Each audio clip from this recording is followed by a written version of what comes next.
Hello दोस्तों, आज हम लोग पढ़ेंगे समांतर श्रेणी। एक कक्षा 10वीं और 11वीं दोनों क्लासेस में रहते हैं। बिल्कुल बेसिक से पढ़ेंगे। इसमें कुछ बच्चों को दिक्कत भी होती है। तो चलिए वीडियो शुरू करते हैं। जैसा कि हमें नाम से ही पता चल रहा है, समांतर श्रेणी यानी श्रेणी का मतलब होता है क्रम।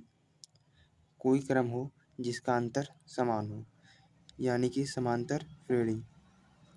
ऐसा क्रम जिसका समान अंतर हो। तो चलिए देख लेते हैं, कोई एक ऐसा क्रम लेते हैं जिसका अंतर समान हो।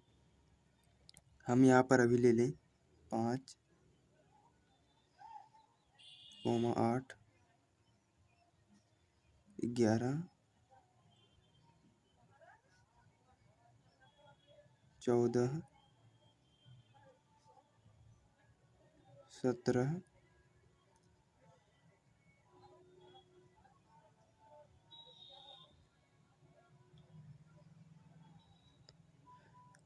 इसमें जो ये यहाँ पर 5 है, ये प्रथम पद है।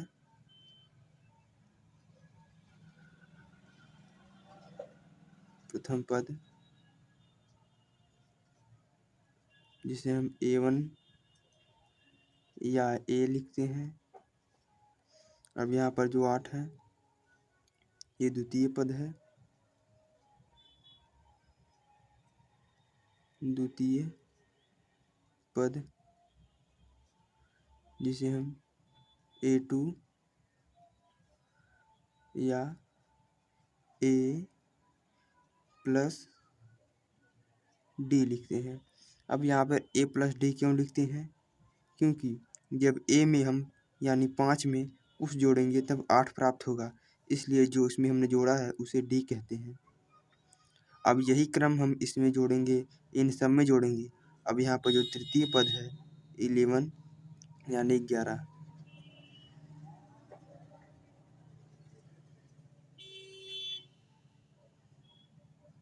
तीसरा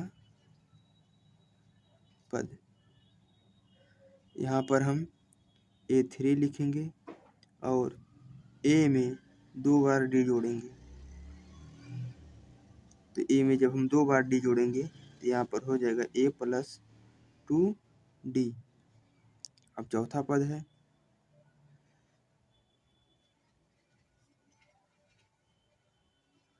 जो हम चौथा पद को लिखेंगे A4।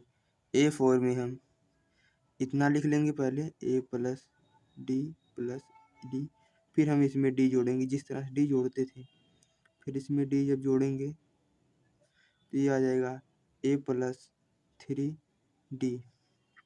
यदि हम देखें तो प्रथम पद यानी कि A है और द्वितीय पद A प्लस डी है, तृतीय पद A प्लस 2D, यानी जब यहाँ हम तीसरा पद ले रहे हैं तो 3 में से 1 घट जा रहा है यहाँ पर।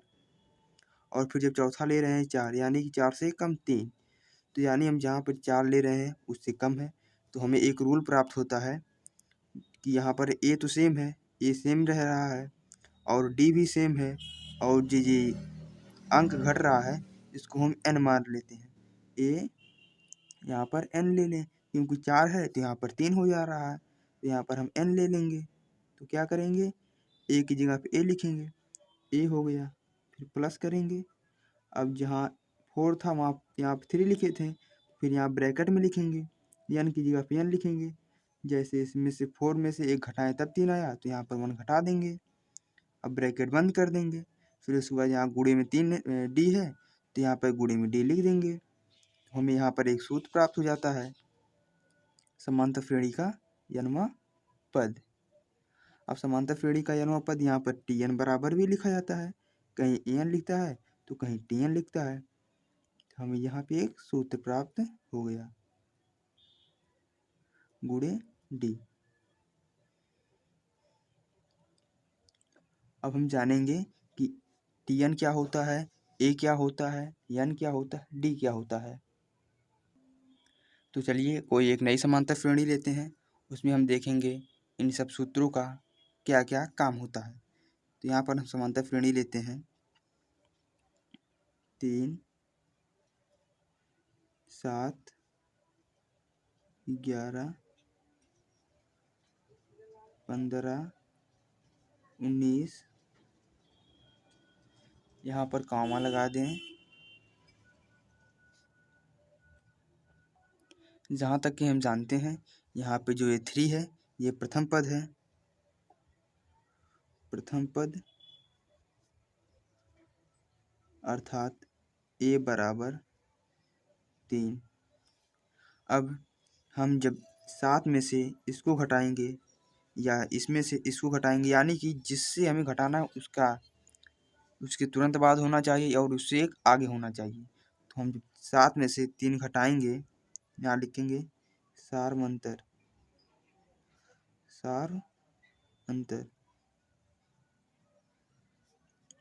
लिखेंगे A2 माइनस A1, यहाँ पर 7 माइनस 3 बराबर यहाँ पर हो जाएगा 4। ये हो गया D, सारवंतर को ही हम D कहते हैं, D बराबर 4।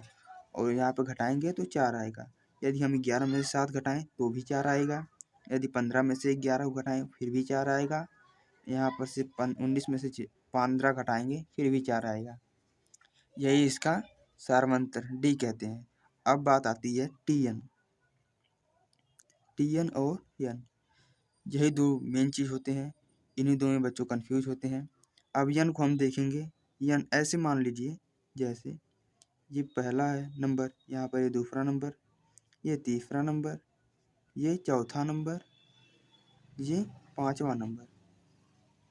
जैसे कि हम स्कूल में बच्चों खड़े होकर प्रेयर करते हैं ना, ये उन बच्चों का नाम हो गया और ये क्रम हो गया जिन क्रम पे बच्चे खड़े हैं।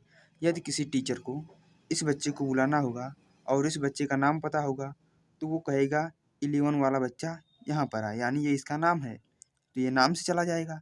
लेकिन यदि टीचर को ये नहीं पता है कि इस बच्चे का नाम क्या है तो वो ये बोलेगा कि जो चौथे नंबर पर बच्चा खड़ा या तीसरे नंबर पर जो बच्चा खड़ा है वो आगे आए।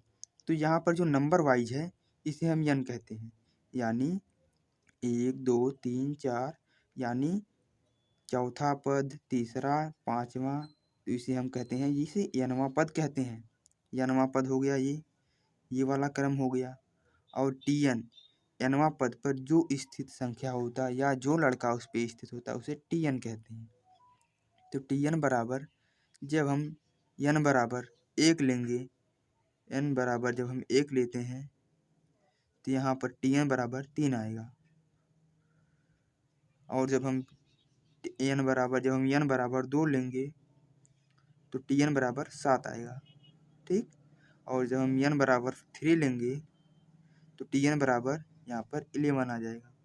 उम्मीद करता हूँ कि आप लोग समझ रहे होंगे। यदि आप लोगों को समझ में ना आए तो वीडियो को थोड़ा पीछे करके पुनः देखने का प्रयास करें। यदि हम n को यहाँ पर 5 लेंगे तो TN बराबर 19 आ जाएगा। अब उम्मीद है आप लोग समझ रहे होंगे। यहाँ पर TN बराबर जो nवां पद पर स्थित संख्या होती है उसे कहते हैं n, यानी TN जिस पर स्थित हो। अब इसमें कुछ इम्पोर्टेंट बातें आपको हम बता देना चाहते हैं कि सवाल में पूछता है कि पांचवा पद 15 है, या बोलता है छठवां पद यक्ष है। इस तरह से जब बोलता है तो हम पांचवा पद के लिए लिखते हैं A प्लस, यहाँ पर लिखेंगे इसमें से एक घटा देंगे 4, यहाँ पर लिख देंगे D। क्योंकि यहाँ पर हमें n पता है तो हम सूत्र बराबर इस सूत्र से निकालेंगे, तो होता है TN बराबर A plus n minus 1 into D। तो यहाँ पर n बराबर दिया है 5, तो हम यहाँ पर n बराबर 5 लिखेंगे, तो T5 लिखेंगे बराबर A का मान पता नहीं है। फिर हम लिखेंगे n का मान 5 है, तो 5 यहाँ पर लिखेंगे, माइनस 1 करेंगे, फिर D करेंगे, तो फिर T5 बराबर आएगा A, इसमें से घटेगा प्लस 4D आ जाएगा। इसलिए जब यहाँ पर बोले चौथा पद या पांचवा पद या छठा पद या कोई भी पद बोले तो उसके लिए हम शॉर्ट में बोलते हैं, या हम बोल रहे हैं यहाँ पर 15वां पद, 15वां बोला है ना, तो यहाँ पर A लिखेंगे प्लस 14D लिख देंगे। ये 15वां पद हो गया। और इसके बराबर जो बोला 15वां पद, यदि बोल दिया 15वां पद 5 है तो यहाँ पर इसके बराबर हम 5 कर देंगे। यह इक्वेशन बन जाएगा यहाँ पर। तो चलिए इस वीडियो को यहीं पर समाप्त करते हैं। इसके बाद में हम लोग देखेंगे इसके कुछ उदाहरण। यहाँ पर ये देखिए 15वां पद 5 दिया हो तो करेंगे a + 14d = 5।